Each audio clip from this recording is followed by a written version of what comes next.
Hi, I'm Andy Paul. I'm the author of a new book, Sell Without Selling Out, a guide to success on your own terms, and the host of the Sales Enablement with Andy Paul podcast. And the best or worst advice, I guess, in I guess my case, is best advice I got was keep reading, keep learning. That throughout your entire journey of your career, you got to keep improving. Ooh, I love that one. And I love your book, man. Hey, thank Congratulations, you. Andy.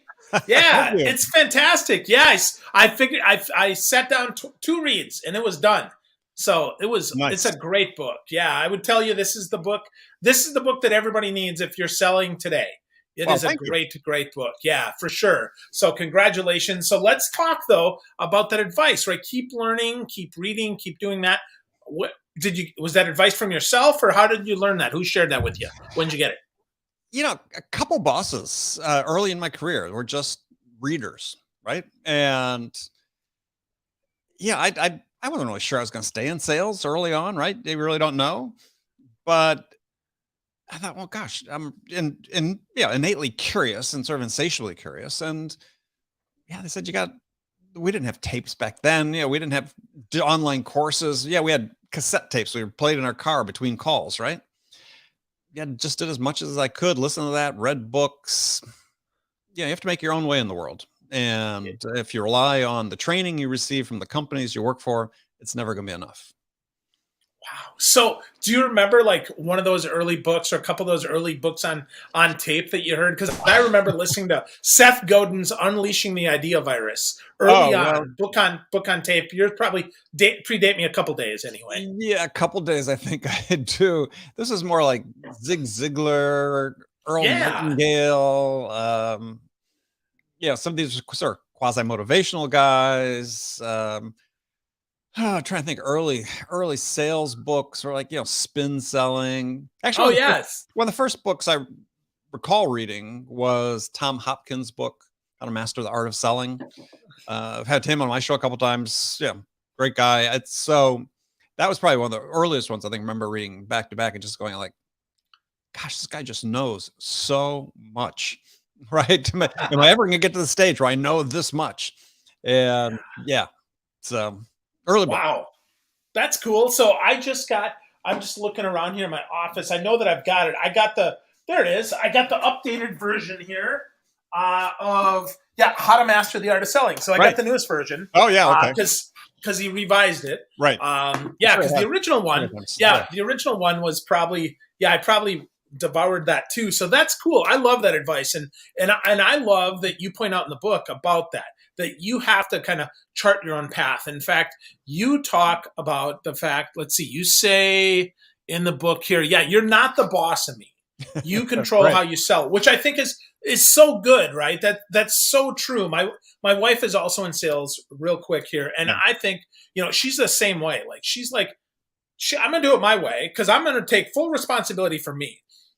So why don't you think most sellers get that, Andy? Why don't they just take control and do their own thing? Because they're afraid, right?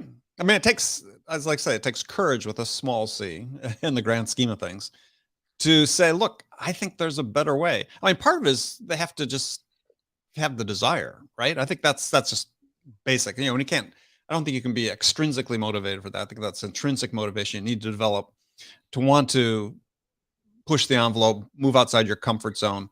But I think increasingly these days is, I think I was actually sort of the beneficiary of coming up in a little bit different generation where we weren't as obsessed with process and so on in sales. And yeah, my bosses were not always happily, but were prepared to give me enough rope to hang myself, right? Sure. Yeah. Go out, do it. If you think you got a better way, you've learned something different, you still have to deliver the numbers, right? I said, of course, yeah, I'll deliver the numbers. And you did, because I was motivated to, because I was learning, I was experimenting, I was trying new things. I talk about this in the book. I knew from the beginning that I wasn't going to be like everybody else. Not that I was, 180 degrees different. It's just I knew I was me. I was different. I'm not the same person as everybody else. I had to have my own unique way of doing it. And I believe that if there are 5 million salespeople in the United States, there are 5 million unique sales methodologies that are being practiced. And what we need to do as a leadership is encourage people to develop those processes within the framework that the company is operating. And of course, But only by helping people become the best version of themselves do we get the best out of people. I couldn't agree more. I think that's really the key. And I think whether it's today or tomorrow or 10 years from now or 100 years from now, people are people. They want to do their own thing. We sell to humans and we sell Right. by humans. And I think that's so important because if we didn't, right, we just throw out autoresponders and people just click buy, right?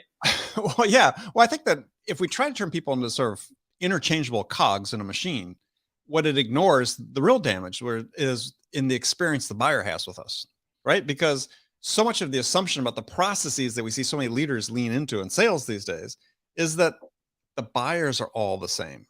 Oh, they fit our ICP, they fit this persona. If we ask them these questions, they're going to respond this way. And it's like, no, these are individual human beings you're dealing with. They're unique. They're going to have a different answer, a different perspective on the situation. Don't you want to know what that is?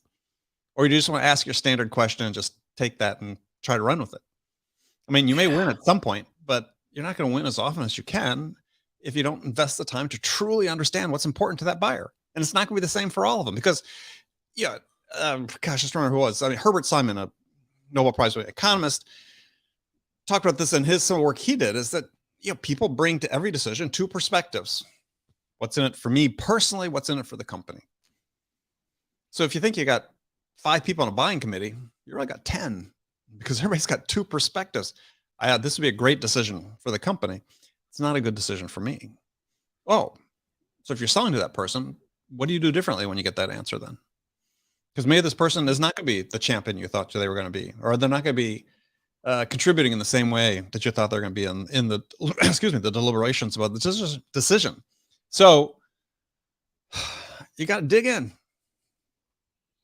Yeah, dig in. That's so important, right? And I think nowadays digging in actually helps you stand out, and that's one of your points in the book, right? Stand out or sell out, which I think are really interesting, right? As we have kind of fence posts here, right? Sell out is not where we want to be. We want to stand out. So talk to me, Andy. What does stand out mean in your parlance? Yeah, so I draw this distinction in the book between selling out and selling in, right? So selling out is like traditional salesy, persuasion-driven, pushy sales behaviors that buyers instinctively resist, right? I mean, in the book, I talk about Jonah Berger's book, The Catalyst, that he wrote a couple of years ago about persuasion, and he cites research that shows that as human beings, we instinctively resist being persuaded.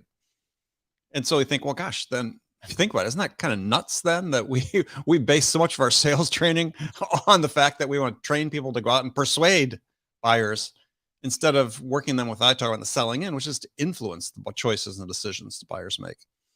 And it's not a softer approach, it's just a better approach. And so for me, selling in is based upon relying on your innate human characteristics. And I have 4 pillars: connection, curiosity, understanding, generosity.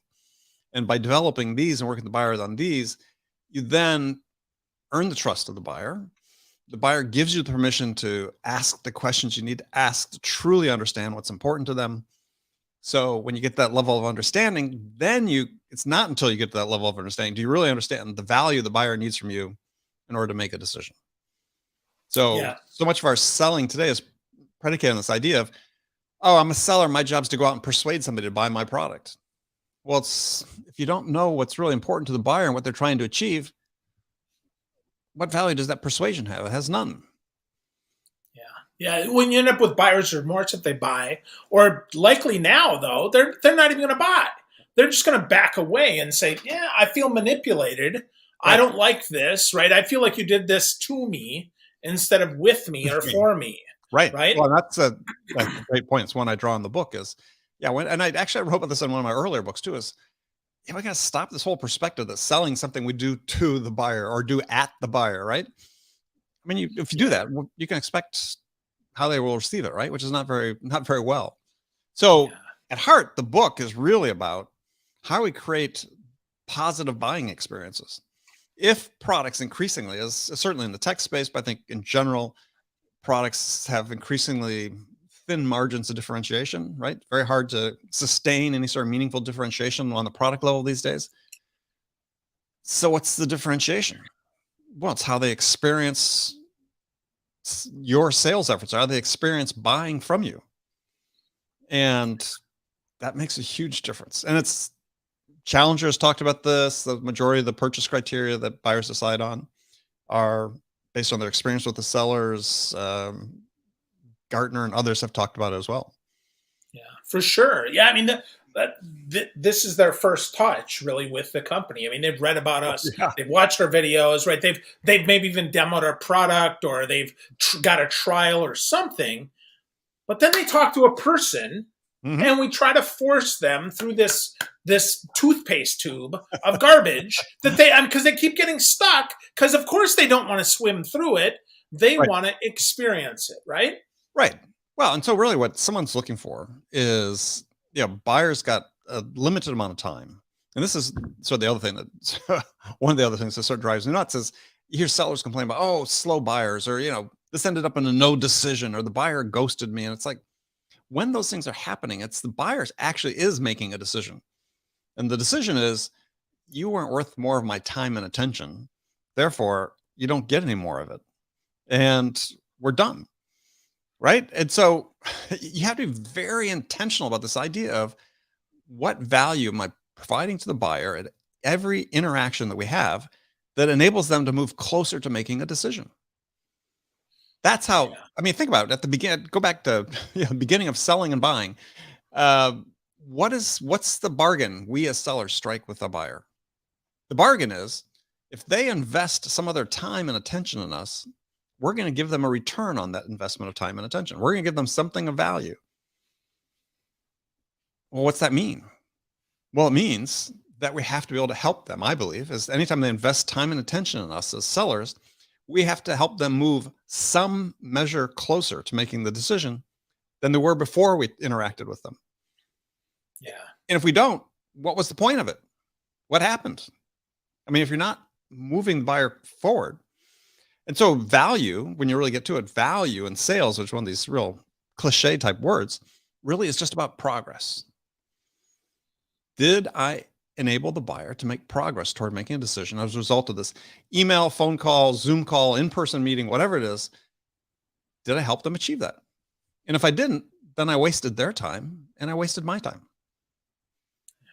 I think that's so important and so often overlooked. And I want to repeat that. And then I want to go back to the pillars here, because Sure. value equals progress over and over again, right?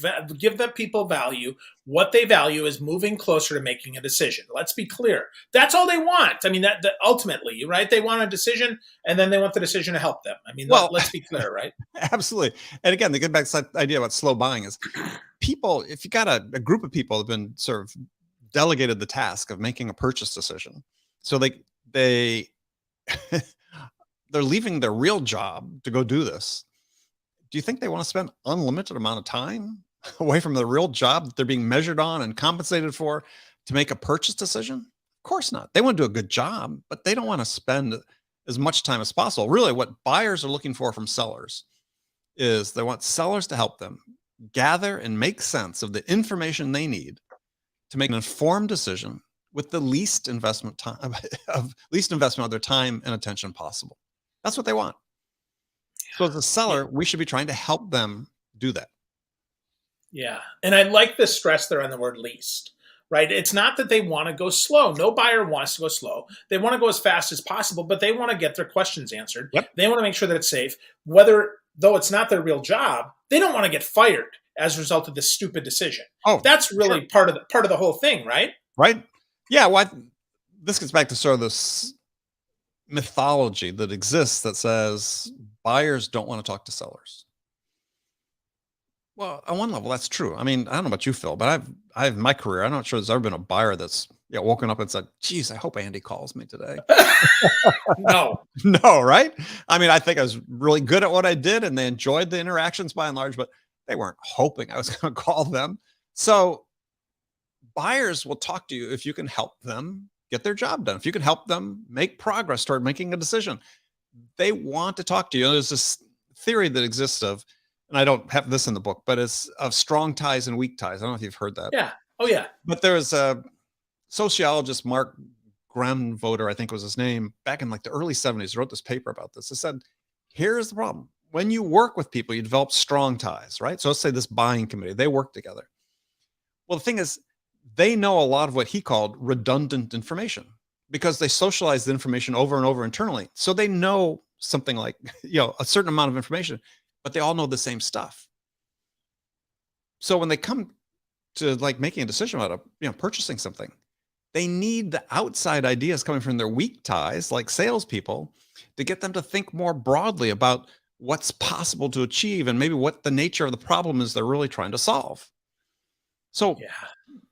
self-aware buyers know this. They know they need your help. They may hold you at arm's length if they think you're not able to help them make progress, right? If you're not a good return on their time and attention, they don't want to talk to you. Yeah. But if you can be that seller that helps them make progress, you'll get time. Absolutely. Absolutely right. I want to talk to people that help me. I want to talk to people that add value. So I think that's great. And I think that's a great segue back to your 4 pillars. You Yes. talk about connection, curiosity, understanding, and Right. generosity. And connection is like, I live for connection, Andy. That is my jam. Like, I Well, love connection. we all do. We're wired to connect. The salesy behaviors that constitute selling out, those are learned behaviors, right? No one pops out into the world saying, hey, I need to be persuasive. I'm going to push this person. No, no. I mean, that's learned. We train people to do that. The pillars, connection, curiosity, understanding, generosity, we're wired to connect with people, right? This is who we are as social animals. We're wired to connect. We're wired to be curious because how do we make sense of the world around us if we're not curious and asking questions? That extends to understanding, right? Not just understanding the world, but our empathy and how we understand other people. We're wired to want to understand. And then we're wired to give. Giving makes us feel good. There's study after study about that. Giving makes us feel good if you give effectively, as I talk about in the book. But those are innate human behaviors. These are behaviors that machines can't replicate. As I referenced in the book, is Jeff Colvin in his book, Humans Are Underrated. Talking about this idea that, talking about the future of employment in an increasingly digital age, that those people who thrive are those who learn to become more intensely human, right? We take the attributes we have that are uniquely human and we get stronger at them. And that's what this connection, the curiosity, understanding, and generosity is really about. Yeah, they're non-robotic traits. I mean, when people talk about, oh no, the robots are going to get there, no amount of AI, at least to date anyway, doesn't offer those 4 things. And I think they're important. Is there one that's more important than the other, Andy, or do they have to all be there to be successful? I think they all need to be there. But you think about it, is if you can't connect with another person, you're not going to get to the other 3, right? So connection, if any of them, is really the most important. Is your ability to connect, your ability to build credibility, to build trust with another person. As I referred to in the book, is your goal with the connection and building this trust is that the buyer then gives you permission to stick your nose into their business, right? That's what we need to do as sellers. We need to understand really what the problems are and really what they're trying to achieve. But if they hold us at arm's length because they don't trust us, then we're going to get superficial answers, right? We're not going to get the real detail. So trust really becomes the door that opens to the other pillars. Yeah, I think so.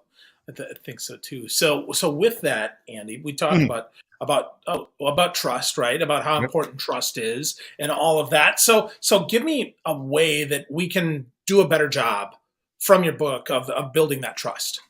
Well, I have an acronym I coined in the book about trust building called MICE, M-I-C-E. And the M stands for, are your motivations transparent to the buyer?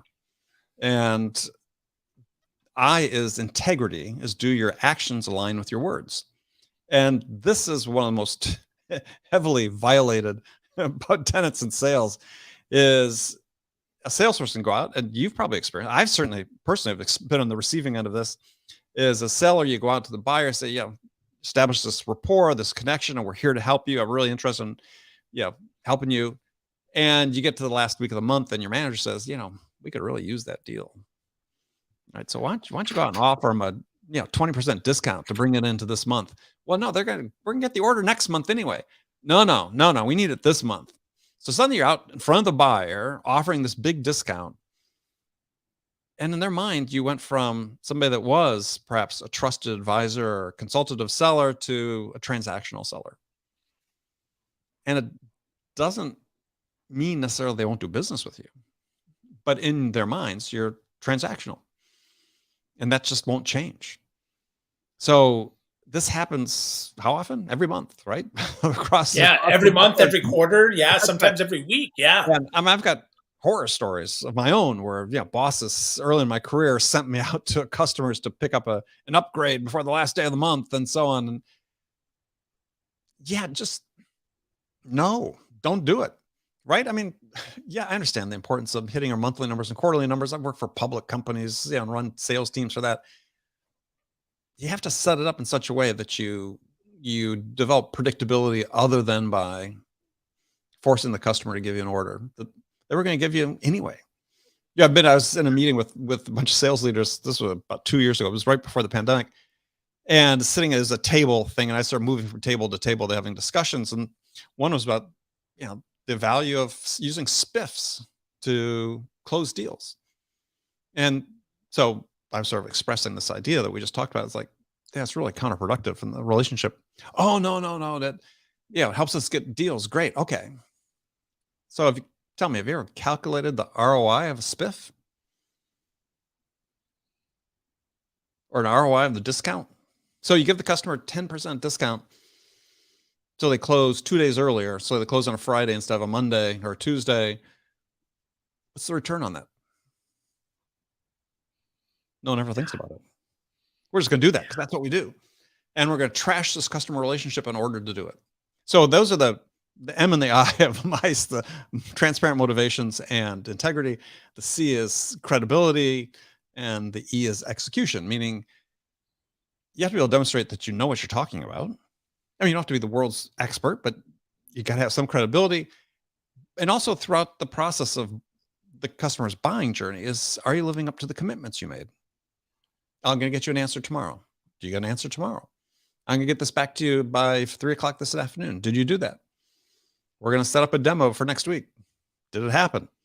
All these little commitments that you make along the way, if you don't live up to them, to a point you made earlier, this is the customer's sort of test drive of what it's going to be like to work with you. And if what you're telling them is, we're sort of loose on living up to our commitments, even these small ones, they're going to think, what's it like with the big commitments? Yeah. How we do one thing is how we do everything. Everything, right. And our customers totally know that, even if they don't say it to you, right? Just little stuff. We miss those little bogeys and we end up blowing the whole freaking deal because we missed a 3:00 deadline. Oh, it's no big deal. It's just an email. No, it's not. Not to a customer. It's everything, right? It's who you are. It's who you are, right? And one of the things we know from the science of perceptions, first impressions or perceptions, is that once somebody has formed a perception of you, it's pretty sticky. And even given facts that contradict the perception, people are very reluctant to change their perception of individuals. Perfect example, right? Yeah, in the news, you read, hey, a neighbor was hauled off in handcuffs for, supposedly committing a crime. Turns out 2 days later, it wasn't him. Mistaken identity, right? What does everybody think of him? He's a criminal. Well, this is the same thing that your buyers are doing to you. You show up late, sloppy, one of my pet peeves is, you're calling a CEO of a company buddy or pal. That's problematic, right? Why do that? It's these little things that make a difference. You have to be so intentional about creating a strong first impression and then a strong impression every time you interact with the buyer. You just can't sort of show up. This is, I think, at one level, really separates people that are consistently good at selling versus those who aren't, is this idea of mindfulness and intentionality. Yeah. Sometimes people get lucky and make a couple sales, but to Sure. be consistent, you got to be mindful and you got to be intentional. So any practices that you do, Andy, because I know that you're one of the most intentional people that I know from based on what I see. You are Captain Intentional, man. So you got a practice that makes that happen better for you.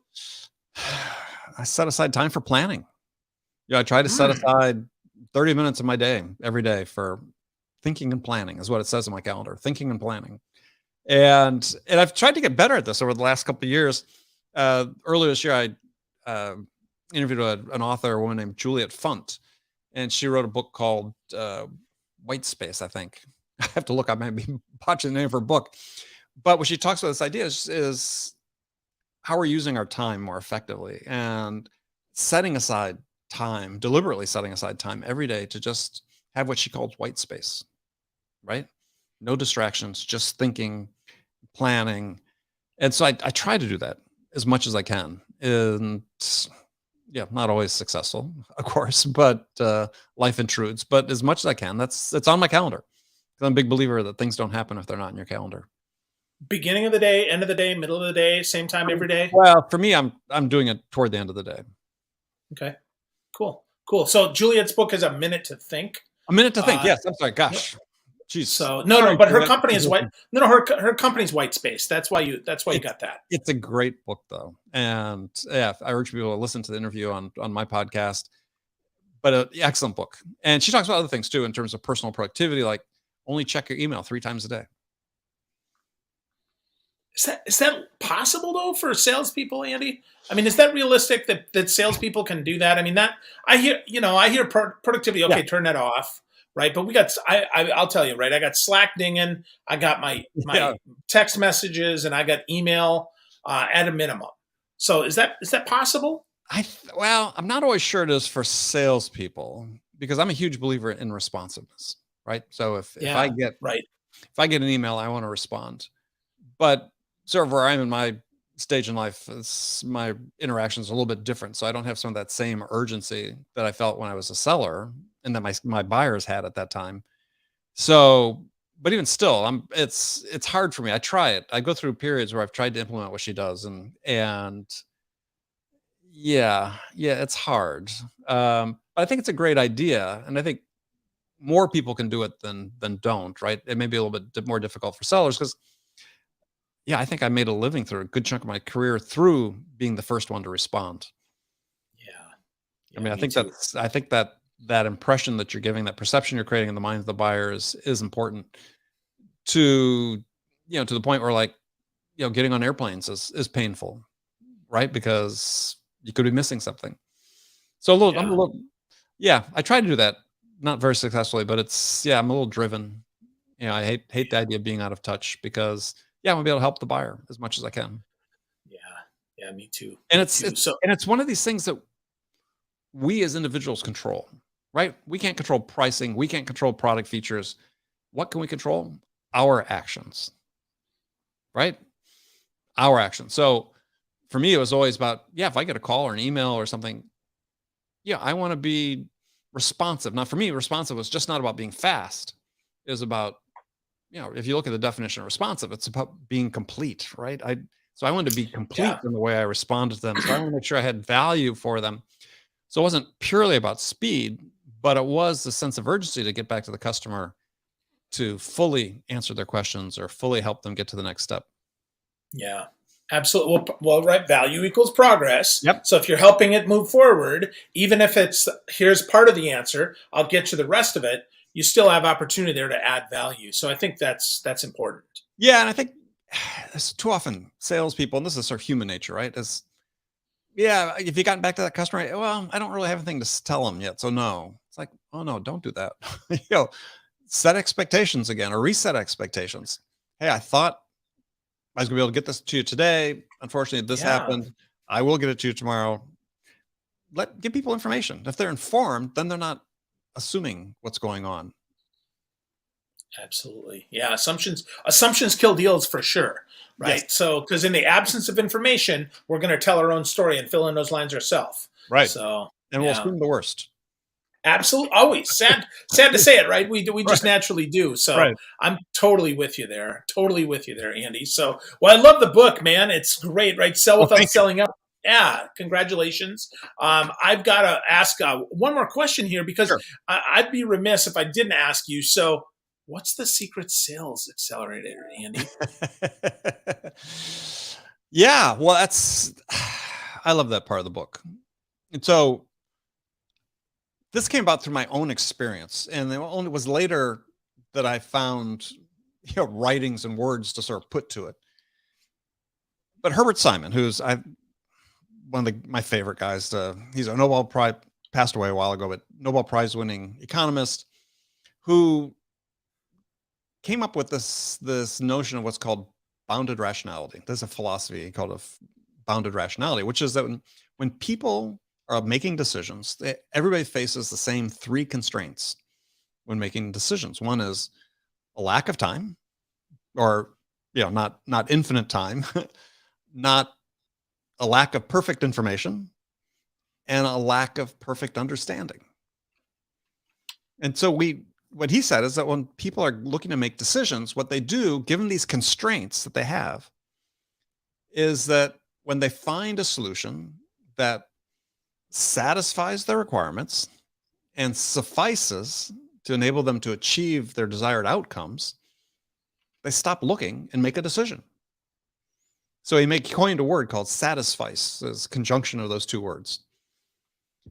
That's the good enough decision. And this is the decision that most people make. They make the good enough decision. Now, he said there are people on the other end of the spectrum called maximizers that will look at every single alternative. And we all have elements of both of these things in ourselves. But in general, in the business world, people are satisficers. So what I discovered early in my career, and I didn't have the words to it, is that if I could be the first person to get the buyer to buy into my vision of what success would look like for them if they invested in my product or service, then more often than not, I won. Because the buyer said, great, we're done. Because they make the decision, the very rational decision, that any sort of incremental gain or they're going to get from investing more of their time to further investigate other solutions just isn't there. Especially when you get a situation where products and services are so similar to each other, right? Yeah. So this is what I call a very rational decision the buyers make to do this. So you think, okay, well, what are the milestones that have to happen in order to accelerate their decision process? Well, let's go through the pillars. You got to be the first to connect, right? First to connection, you have an advantage. It's like being first to the first pole on a horse race, right? Once you've got the connection, then they're going to be more open with you. So if you're using your curiosity appropriately and asking the right follow-up questions and making sure you're digging down deep enough and summarizing their understanding, then you're the first to understanding, right? If you're the first to understanding, now you know what the target is. And you know what's most important to them. Now you can start saying, okay, let's start creating this picture of what success, this vision of what success will look like. Well, if you're the first vision of success, and Forrester had done a study about this with IT buyers, I don't know, 8, 9 years ago, where they said that if you are the first vendor to come to the table with a vision of success that the buyer will buy into, you're going to win the deal 65% of the time. 65% of the time. Those are fabulous odds. So it says is this idea of being intentional about delivering value to the buyer to help them make progress through these various stages of connection, curiosity, understanding, generosity, to the vision of success, boom. And I experienced this early and often in my career. I didn't know what was really going on at the time, but it started dawning on me. It's like, oh yeah, they're saying, we've done enough work. This is good. Let's go this way. And it's in everybody's power to be able to do this. But again, it has to be intentional. You got to work your way through the pillars. You make sure they're present. You got to make sure you get to that level of understanding. And this is, I would just summarize, I sort of touched on earlier, but your job as a salesperson is not to persuade somebody to buy your product. That's not it at all, right? Survey salespeople, most of them would say that's what their job is. Instead, your job is to listen to the buyer, to understand what are the most important things to them, right? In terms of the challenges they face and the outcomes they want to achieve, and then help them get that, right? That's their job, to help them get those things. If you take that approach to it, yeah, you'll win more deals with a shorter period of time. Wow. That's awesome. So, Andy, I'm going to summarize a little bit of our conversation here and encourage folks to go get a copy of Sell Without Selling Out. Me so too. You gave us, yeah, you get a copy for yourself too, Andy. I did. Thank you. Yeah, right? Oh, good. Yeah. So, you talked about the 4 pillars, right? Connection, curiosity, understanding, and generosity. We discussed value as progress. You talked about trust in the mice. We talked about bounded rationality being first the pillars, and that secret sales accelerator, which is all of that. So get to know Andy more. Get a copy of the book. Go to andypaul.com, just like it sounds. Andy, if you've got one last thing that you want to share to help people get started along this road to selling without selling out, what would it be? Don't do anything that isn't aligned with who you are as a human being. Sell in alignment with your character, your values, and your strengths as an individual. Love that. Great stuff, Andy. Congratulations again on the book. Thank Folks, you, sir. if you're listening, if you're watching, if you're hearing this, get a copy of the book. I'm not kidding you. I devoured it. 2 settings. 2 settings. This book is fantastic. If you're looking to sell more, this is the book. So go get a copy of Sell Without Selling Out. Get to know Andy Paul. Listen to the Sales Enablement podcast. He's fantastic on that. Lots of great people, including Juliet Funt, author of A Minute to Think, and tons of other people. Andy, I so value your time and your insight. Thank you for spending time with me. Absolutely. My pleasure.